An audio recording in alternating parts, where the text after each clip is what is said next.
ये पूरा हो जाएगा, क्योंकि काफ़ी ऐतिहासिक भी बिल्डिंग है, और क्या क्या इसमें विशेष रहने वाला है? देखिए, सबसे बड़ी बात तो ये है कि ये बहुत ऐतिहासिक बिल्डिंग यहाँ की है और सरकार ने ली है, और उसके बाद हम इसका जीर्णोद्धार कर रहे हैं।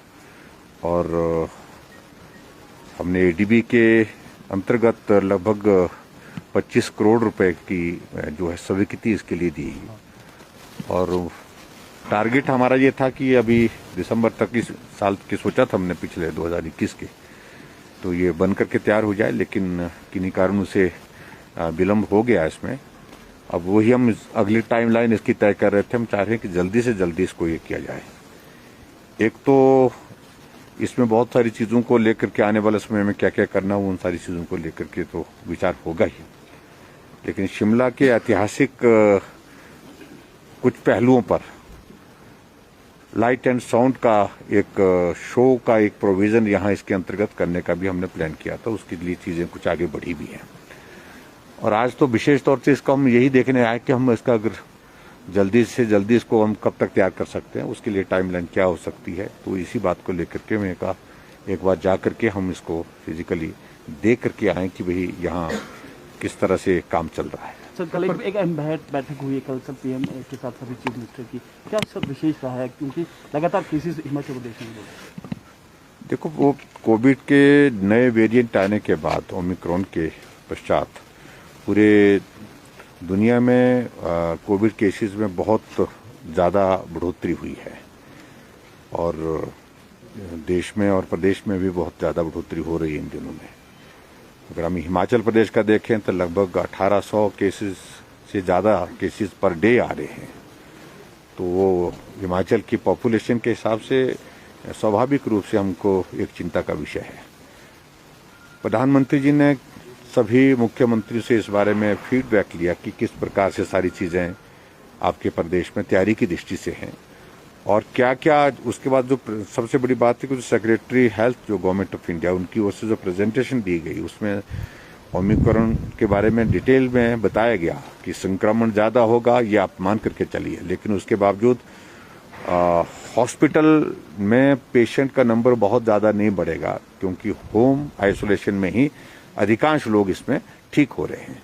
तो हमने हिमाचल प्रदेश में भी ऐसा महसूस किया कि एडमिशन हॉस्पिटल में उतनी ज़्यादा नहीं है, लेकिन फिर भी उसके बावजूद होम आइसोलेशन में हम बेहतर मैकेनिज्म उन लोगों के लिए जो संक्रमित हुए उनके ट्रीटमेंट के लिए कर सके, उस पर हमने कल बातचीत की है, और उसके लिए अलग अलग चीज़ें हमने तय की हैं। सर, आज कैबिनेट भी है, क्या और बंदिशें बढ़ाई जा सकती हैं अभी?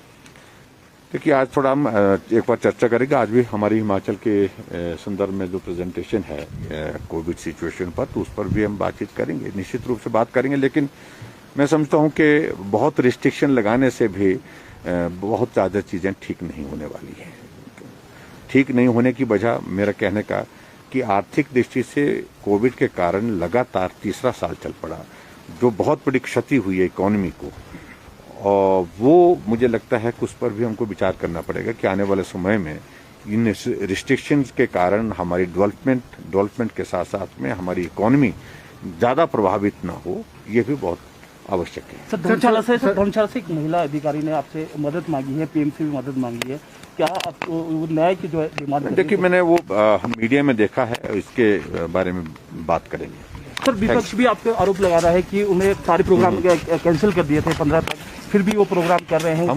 हम कौन से प्रोग्राम कर रहे हैं? उद्घाटन कर रहे हैं, जो भी सारे जितने भी हैं आईजीएमसी की। देखिए, आपको इस बात को समझना पड़ेगा, और विपक्ष वालों को आपका जिम्मा रहा समझाने का। हमारे से बेहतर आप समझा सकते हैं। इतनी कर बुद्धि उनके पास मुझे लगता है कि भगवान ने दी है कि कोविड की सिचुएशन, थर्ड लहर जो हमारे देश में, हमारे प्रदेश में आई है, एक एक दिन के 2-2 हज़ार केसेस आ रहे हैं। क्या हमको हॉस्पिटल की एकोमोडेशन की जरूरत नहीं है इस वक्त हमारी तैयारी किस प्रकार से होनी चाहिए हॉस्पिटल में?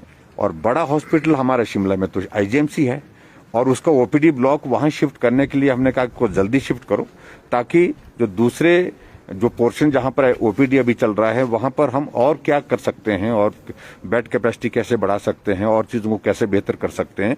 तो इसलिए उनको इस बात को समझना चाहिए, और मुझे लगता है कि कांग्रेस वालों की समझ में सारी चीजें नहीं आ रही है, उन्हें तो यही दिखता है। तो एक औपचारिकता थी, औपचारिकता के तहत हमने किया, लेकिन कोविड की परिस्थितियों को ध्यान में रखते हुए आज की जरूरत है ये। बेंटोनी कैसल का निरीक्षण करना है, कब तक ये पूरा हो जाएगा, क्योंकि काफी ऐतिहासिक भी ये बिल्डिंग और क्या क्या इसमें विशेष रहने वाला है? देखिए, सबसे बड़ी बात तो ये है कि ये बहुत ऐतिहासिक बिल्डिंग यहाँ की है और सरकार ने ली है, और उसके बाद हम इसका जीर्णोद्धार कर रहे हैं।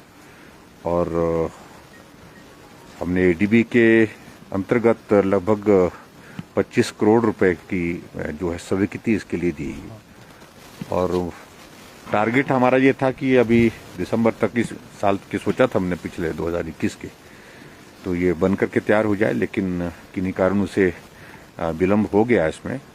अब वही हम अगली टाइमलाइन इसकी तय कर रहे हैं।